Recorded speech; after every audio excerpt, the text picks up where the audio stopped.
Thousands of years ago, the first trade system was created, the Silk Road. This trade route made it possible for East Asia and Europe to trade. Although many diseases were spread throughout this trade route, we have learned from our mistakes and learned to become better traders and be better people.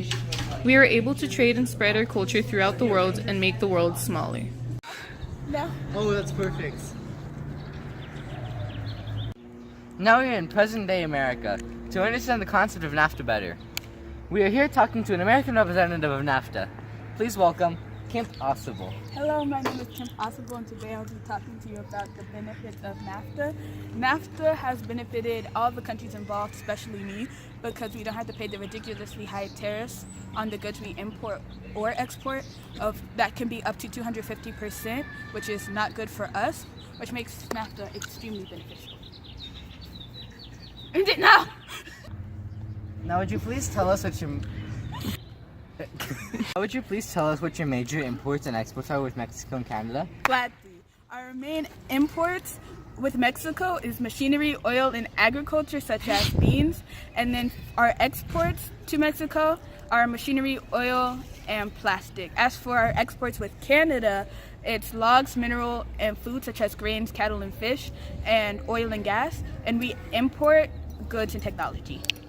Thank you for your time, Ms. Ossible. Anytime. Now we will be going to Canada to get their thoughts on NAFTA. So now we are here in present-day Canada, talking to Ms. Kristen Campbell about her thoughts on NAFTA. Nice to meet you, Mr. Rotomedal. We are here to discuss my thoughts on NAFTA and also my opinions. And NAFTA is a free trade organization that is one of the largest in the world, which is a very big accomplishment considering it only has 3 countries involved.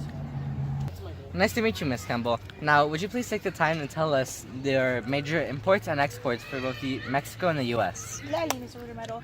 For the imports is machinery and plastics, and for the exports is also machinery, plastics, fruits, and vegetables. As for Mexico, the major exports is also machinery and vegetables, and for imports, it's machinery, vegetables, furniture, jewelry, meats, and oils. Thank you for your time, Ms. Campbell. Now we're going to Mexico to meet up with a representative. Go. Well, thank you for. Now we're going to Mexico to meet up with the representative from there. We're here in Mexico, and I'm talking to their representative, Gilbert. Hola, ¿cómo estás?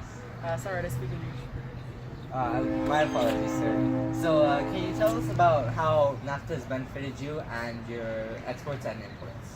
Yeah, I can say that we benefited immensely. Our maquiladoras are doing very well. It's around 30% of our workforce. We're doing great. Our main exports, they're petroleum, cars, and integrated circuits. And our main imports are vehicles, delivery trucks, and also Okay. Well, thank you, Mr. Gilbert, for explaining everything to us and taking the time to do so. no problem. It was a pleasure. So as you can see, NAFTA has greatly benefited these 3 countries, and as it turns out, NAFTA is just a small example of globalization. Although we weren't able to go to the Middle East, we were still able to get information from the Middle East. The Organization of Oil and Petroleum Exporting Countries, or OPEC for short. This organization coordinates the oil production policies and stabilizes the oil market, a combined strength in the international market, greater than the sum of its parts, and supplies a stable amount for consumers. So the interviews we conducted today are an example of how globalization can really benefit an economy on a small scale. Just imagine how it could be beneficial for the whole world if it was on such a much larger scale. Thank you for watching our video. We'll do the credits now. This is our wonderful Canada representative, Kristen Campbell. This is our Mexico representative, Gilbert, your girl, Kemp Ossible, our wonderful interviewer. And then right here, we have John Elise, who did the intro and outro. And special thanks to my boy, Victor. Thanks for watching.